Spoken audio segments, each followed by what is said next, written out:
nós estamos sobre a égide de uma nova Constituição, em que o réu tem direito à autodefesa, inclusive o direito de permanecer o quê? Calado. Sabe qual é o entendimento que a jurisprudência tem a respeito desta possibilidade do juiz determinar a condução coercitiva do réu ao seu interrogatório judicial? É de que essa norma é inconstitucional. Por quê? Porque a autodefesa ela é renunciável. E o interrogatório é exercício da autodefesa. Cuidado! No passado, quando o Código de Processo Penal foi construído, o interrogatório do acusado era meio de prova. Compreenderam?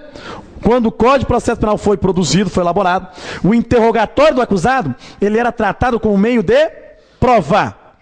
Com o surgimento da Constituição de 88 e com o surgimento da autodefesa, como desdobramento da ampla defesa, o interrogatório do acusado começou a ser enxergado não como meio de prova, mas como o quê, gente? Como o quê? Como o quê?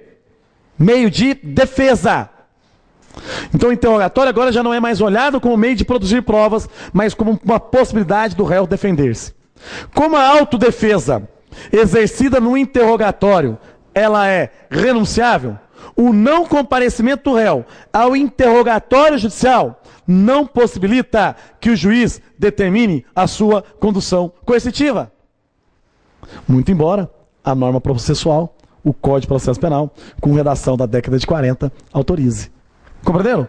Embora o Código de Processo Penal autorize a condução coercitiva do réu ao interrogatório judicial, caso ele não compareça, prevalece o entendimento dos tribunais de que a sua ausência não justifica a condução coercitiva. E por que não? Porque a audiência, o interrogatório é meio de defesa. E meio de defesa consubstanciado dentro da autodefesa.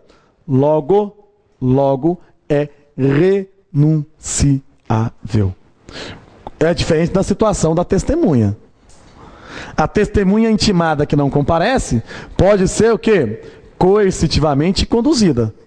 O réu não. Por que não? Porque para ele o interrogatório é dispensável. É renunciável. Compreenderam, gente? Ele pode renunciar. Joia? Beleza? Vamos lá, vamos seguir. Vamos continuar. Posso falar também que é facultativo? Sim, renunciável, facultativo. Para ele.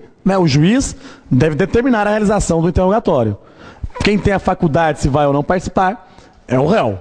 Compreenda? Porque só, vem aqui, vamos trabalhar direitinho. Quando eu coloquei ampla defesa, eu falei que é direito ou dever do Estado?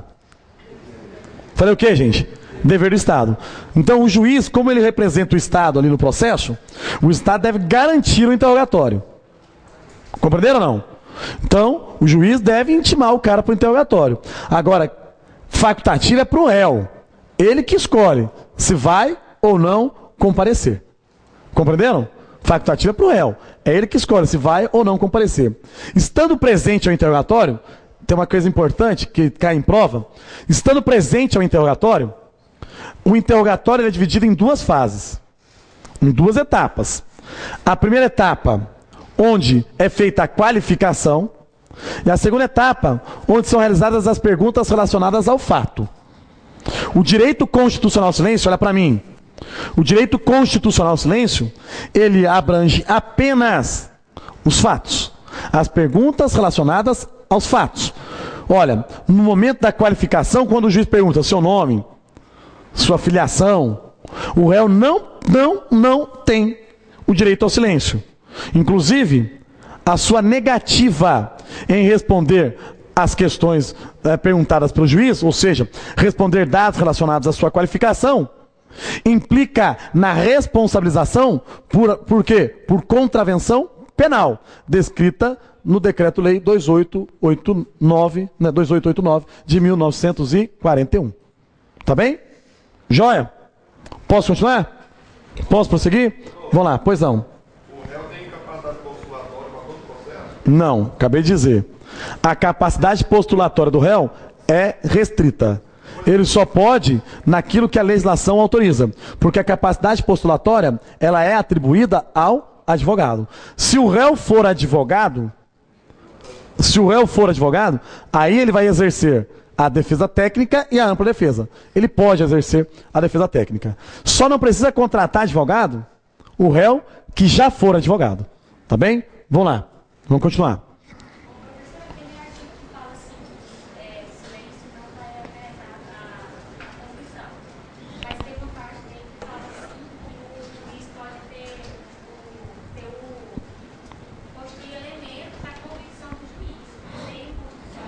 Eu vou me virar e vou te responder. Só um instante. Vocês viram a pergunta da Dalila? Olha só, vou reproduzir porque para a pessoa que estiver em casa assistindo. Porque na verdade, deixa eu só até achar o artigo que você me disse aqui, se eu não estou enganado é o 198. Deixa eu só confirmar.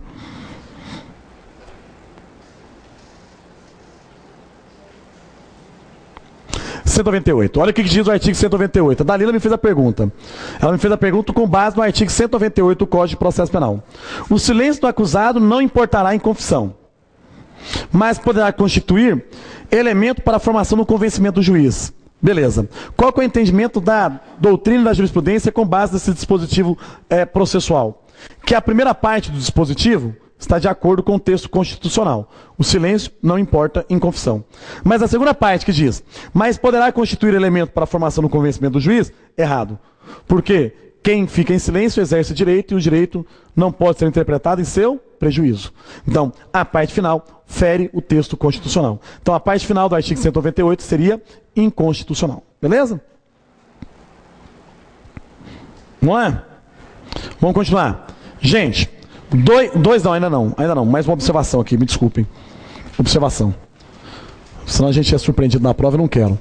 Olha só, o artigo 5º, inciso número 38 da Constituição Federal, trata da plenitude de defesa.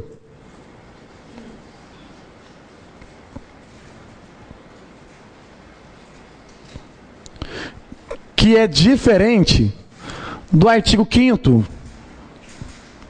inciso número 55 da mesma Constituição.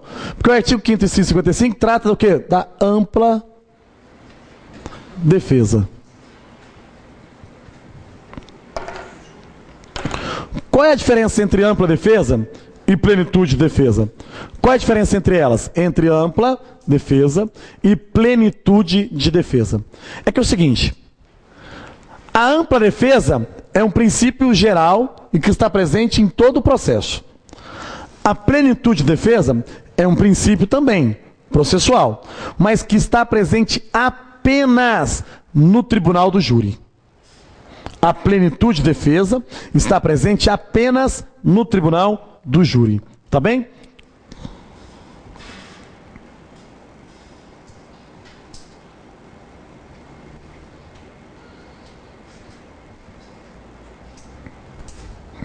Apenas no tribunal do júri. Presta atenção, por gentileza. Presta atenção. Lá no júri, a defesa ela é mais abrangente do que no processo como um todo. Por quê? No processo, para você provar algo, você precisa de elementos concretos, elementos relacionados ao fato, certo? Elementos fora do fato não demonstram a autoria ou a inocência de alguém. Você precisa de elementos relacionados ao fato.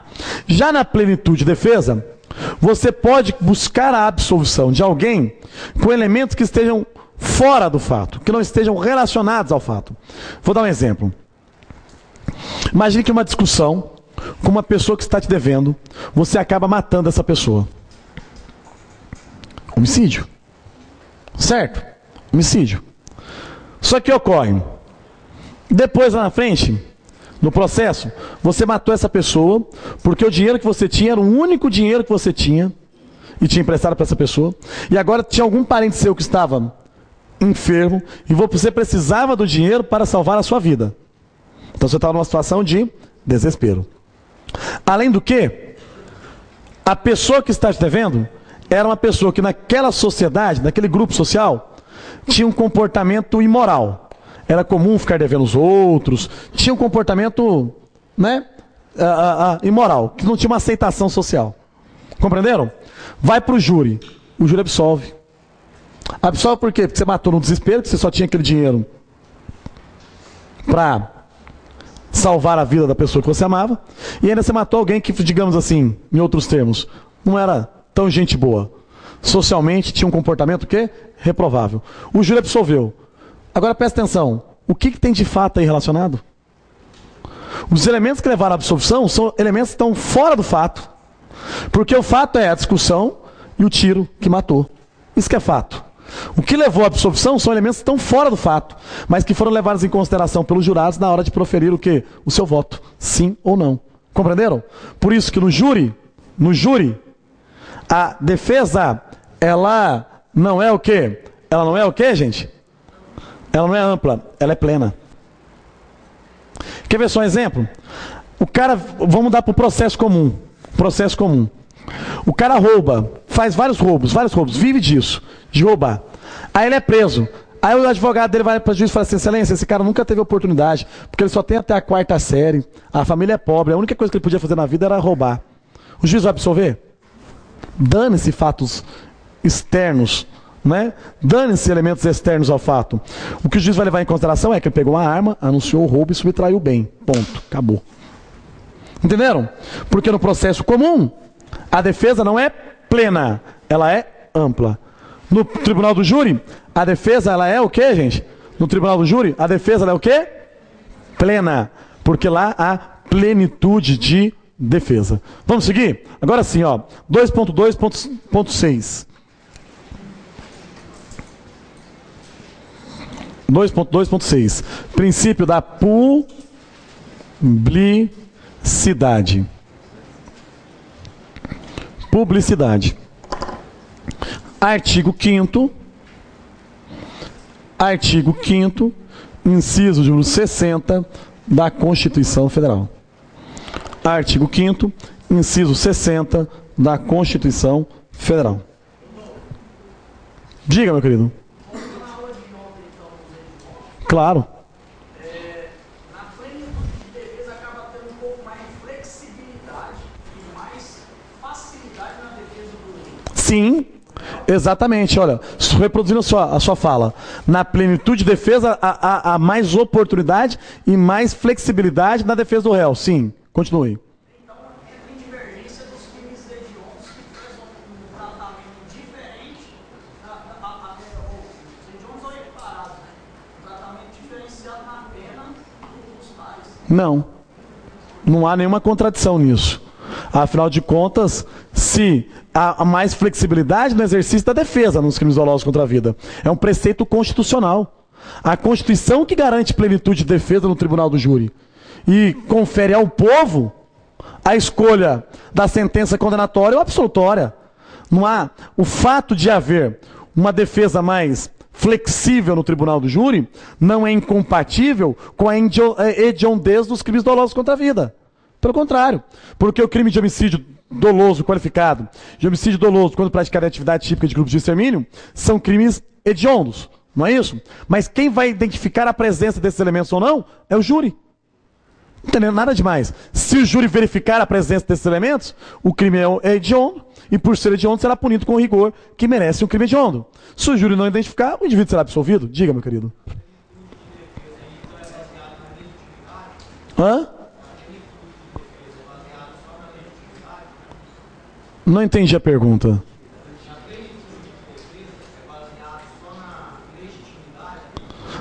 Não, a plenitude de defesa é um princípio constitucional expresso, então olha só, que está lá no artigo 5º, inciso 38 da Constituição Federal, e aplicado apenas ao tribunal do júri em razão de previsão constitucional. Só lá no tribunal do júri é que há plenitude de defesa. É uma norma constitucional expressa. Tá bem? Ou seja, só julgamentos do júri é que possuem plenitude de defesa. Agora, vem cá. É importante até destacar, porque muita gente pensa que só os crimes dolosos contra a vida podem ser julgados pelo tribunal do júri. De fato é, conforme está no texto constitucional e conforme está no ordenamento jurídico. Ocorre que nada impede que outros crimes também sejam julgados pelo tribunal do júri, desde que haja previsão legal. Beleza? Desde que haja prisão legal. Eu vou explicar. Porque a Constituição Federal, lá no artigo 5º, inciso 38, não fala competência exclusiva para julgamento dos crimes dolosos contra a vida. Apenas atribui que o júri possui competência para julgar os crimes dolosos contra a vida. Nada impede que a legislação infraconstitucional atribua competência do tribunal do júri para outros crimes. Compreenderam? Pode. Isso não há nenhuma impossibilidade. Porque a única coisa que eu preciso é de lei prevendo isso. Pois não. Não. Não. Vou ler o artigo 5º, inciso 38 rapidamente. O colega está perguntando, o ROI é taxativo? Não é. Deixa eu mostrar aqui, ó. Artigo 5º, inciso 38 da Constituição, para não termos dúvida. Ó. 5º. Vamos para o inciso 38. São assegurados, nos termos da lei, não, estou 28, estou lendo errado, perdão, disfarça. É reconhecida a instituição do júri,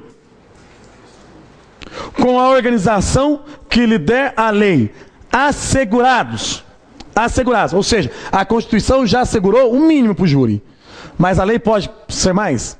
Pode, mais abrangente.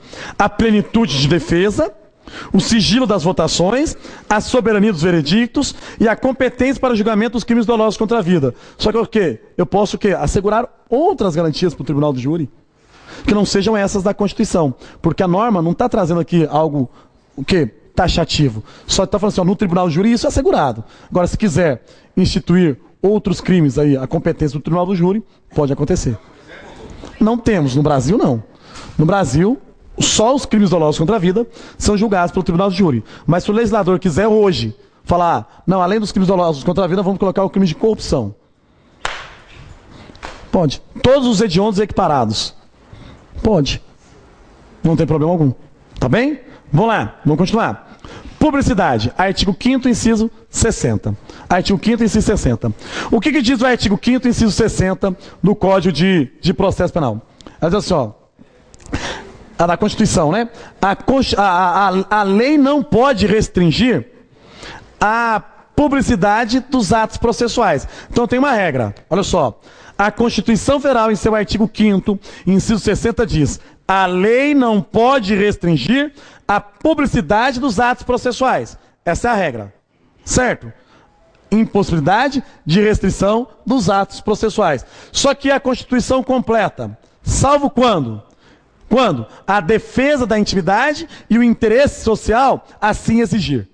Salvo quando a defesa da intimidade e o interesse social assim exigir. Questão comum em prova de concurso.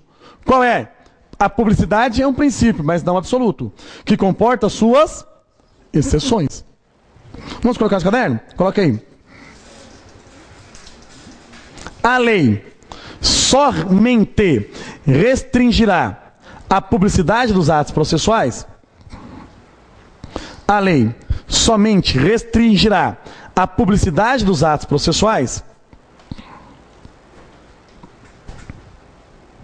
A lei somente restringirá a publicidade dos atos processuais. Em quais hipóteses, gente?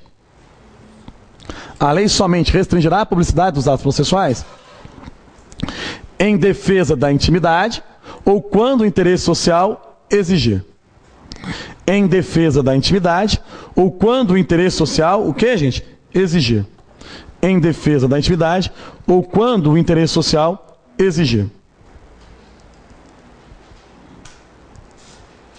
Em defesa da intimidade ou quando o interesse social exigir. Ótimo. Olha só. Então você já sabe que a regra é a publicidade e esta publicidade comporta apenas o quê, gente? Exceções. Ou seja, por que deve haver publicidade nos atos processuais? Por que o processo tem que ser público? Ele é um princípio republicano, é um princípio do Estado Democrático de Direito. A publicidade dos atos processuais garante a eles transparência, garante a eles lisura, garante que os atos processuais estão sendo praticados em conformidade com o direito. Joia? Só que alguns atos não são públicos, ou melhor dizendo, possuem uma publicidade restrita. Não seria bem um sigilo, mas seria uma publicidade o quê? Restrita.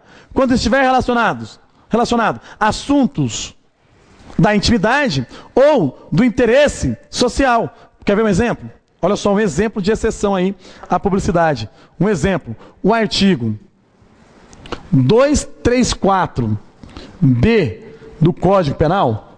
O artigo 234B do Código Penal. O artigo 234B está lá no título que trata sobre os crimes contra a dignidade sexual. Estupro, estupro de vulnerável, favorecimento à prostituição ou qualquer outra forma de exploração sexual, entre outros crimes. Certo? O artigo 234B diz: os crimes previstos nesse título correrão em segredo de justiça. O processo e julgamento dos crimes previstos nesse título correrão em segredo de justiça. O que é esse segredo de justiça? É uma publicidade restrita apenas às partes. Quem tem acesso? Acusação, defesa e juiz. Só. Por quê? Porra, meu irmão, como dar publicidade a um ato que envolve estupro? Entenderam? Então coloque no seu caderno. Observação. O processo e julgamento dos crimes contra a dignidade sexual. O processo e julgamento dos crimes contra a dignidade sexual. Processo e julgamento dos crimes contra a dignidade sexual correrão em segredo de...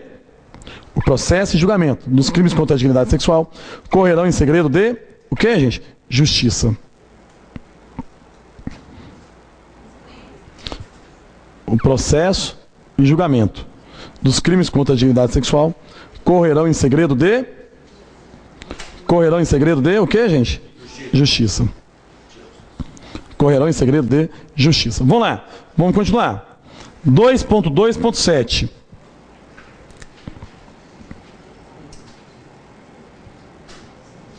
Vedação da prova ilícita. Vedação da prova ilícita. Beleza? Artigo 5º, inciso de número 56. Artigo 5º, inciso de número 56 da Constituição Federal. Artigo 5º, inciso 56 da Constituição Federal. Tá, beleza. Terminamos com aquela observação. Lembrando que a regra é a publicidade. Só haverá o quê? Só haverá segredo em situações excepcionais. Eu dei o exemplo. Agora vem para cá. Vem para cá. A Constituição, lá no seu artigo 5º, inciso 56, diz o quê? As provas ilícitas serão inadmissíveis. Ou são inadmissíveis as provas ilícitas. Tá. Copia não, não fala nada, escreva nada ainda. Porque o texto constitucional, ele traz uma redação insuficiente. Na verdade, o texto constitucional só serve de orientação. Tipo assim, ó, prova ilícita, inadmissível. Joia? Bom mesmo é estudar a vedação da prova ilícita, mas à luz do Código de Processo Penal. Aí nós precisamos avaliar o artigo 157 do CPP. Olha só, artigo 157 do Código de Processo Penal. Vamos trabalhar ele aqui bem legal. Vamos trabalhar ele bem legal. Olha só. O que ele diz o artigo 157? Diz assim, ó. Lá no artigo 157 está escrito assim, gente, da seguinte maneira. São inadmissíveis, e aí vem o código, devendo ser desentranhadas. Desentranhar é retirada, extirpar e jogar para fora, certo? Então são inadmissíveis, devendo ser desentranhadas, as provas obtidas por meios ilícitos. Assim consideradas aquelas produzidas com violação às normas constitucionais e legais. Porque o código traz ainda o conceito de que é uma prova ilícita. Certo? Vamos colocar isso no seu caderno e eu vou trazendo as considerações que são necessárias sobre esse assunto. Então, são inadmissíveis. Vírgula. Devendo ser desentranhadas do processo. Vírgula. São inadmissíveis, devendo ser desentranhadas do processo. Gente, só uma questãozinha idiota. Prova CESP, lá do Pernambuco, é assim, ó. A prova ilícita deve ser colocada em autos apartados. Errado. Deve ser desentranhar. Desentranhar é tirar e jogar fora. O que você faz com as entranhas? No lixo. Perdeu. Entendeu? Compreenderam ou não? Joia? Então, são desentranhadas. Oh, perdão. São inadmissíveis, devendo ser desentranhadas do processo.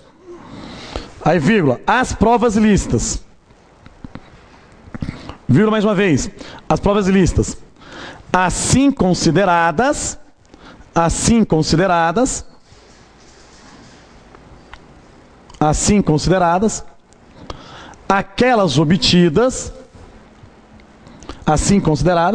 aquelas obtidas, então, são inadmissíveis, devendo ser desentranhadas do processo, as provas ilícitas. Assim consideradas, aquelas obtidas com violação às normas constitucionais ou legais. Assim consideradas, aquelas obtidas com violação às normas constitucionais ou legais.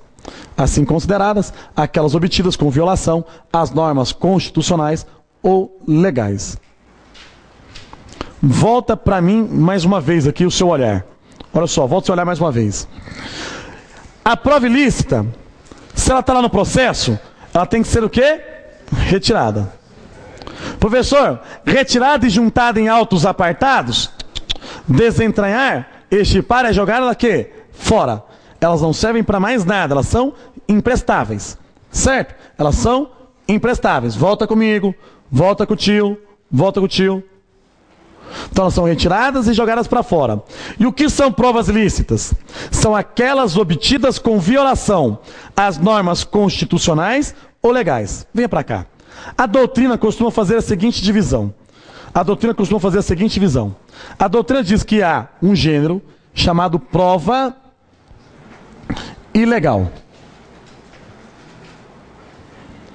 A prova ilegal também é aquela ilícita em sentido amplo. E a doutrina diz que a prova ilegal comporta duas espécies. Quais são as duas espécies de prova ilegal? Para a doutrina, prova ilegal também é gênero que comporta duas espécies. Pode ser prova ilícita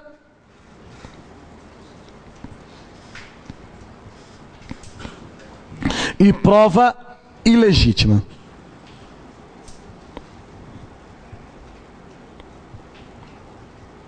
Prova ilícita e prova ilegítima. Certo? Então volta comigo, Prova ilegal é gênero que comporta duas espécies, prova ilícita e prova o quê, gente? Ilegítima. Prova ilícita e prova ilegítima. Volta com o tio, volta comigo. Meu querido e querida, futuro policial do Goiás, né? Vamos falar do Goiás porque o povo de fora gosta de falar assim, né? O povo não fala de Goiás, né? O povo fala assim, do Goiás, né? Você é da onde? Você fala assim, eu sou de Goiás. Ah, você é do Goiás? Todo mundo fala desse jeito, né? Mas vamos lá. Terra boa esse Goiás, né? Quem vem pra cá é difícil de ir embora. Já tô aqui há quase 20 anos. Volta. Qual é a diferença entre prova ilícita e prova ilegítima? Qual é a diferença entre prova ilícita e prova ilegítima? Gente, a prova ilícita é aquela obtida com violação às normas do direito material.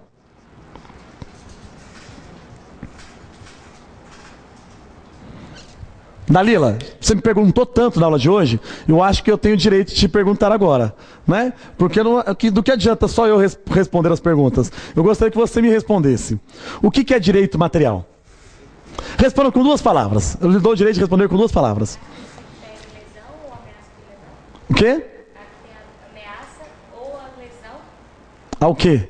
Ameaça ao bem jurídico. Ao bem jurídico. Mas tá, você está certa, você está correta, mas eu preferia que você me dissesse assim, é o direito penal, professor. O direito material é o direito penal. Por que é o direito penal?